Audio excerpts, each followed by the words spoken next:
Ha meg szeretnéd tanulni, hogy hogyan csinálom ezt a videó effektet, akkor maradj a videó végéig. Első lépésként videózd le magad, ahogy a telefon pörgeted. Második lépésként csinálj egy képernyő felvételt, ahogy pörgeted, ugyanazzal a kézmozdulattal, amit készítettél az első videódban. Megnyitod a CapCut alkalmazásodat, és beilleszted az első videódat a New Project segítségével.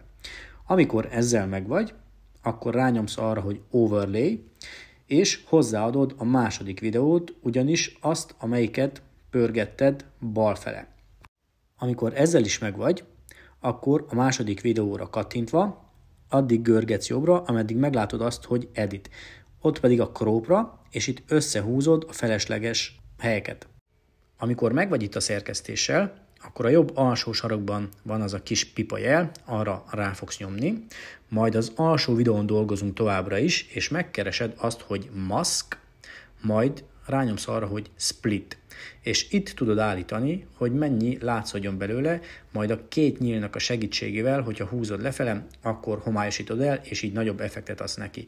Majd oda teszed a telefonod felé, vagy akár a tabletet felé, és egy kicsit elhomályosítod, és a végeredmény ez lesz belőle.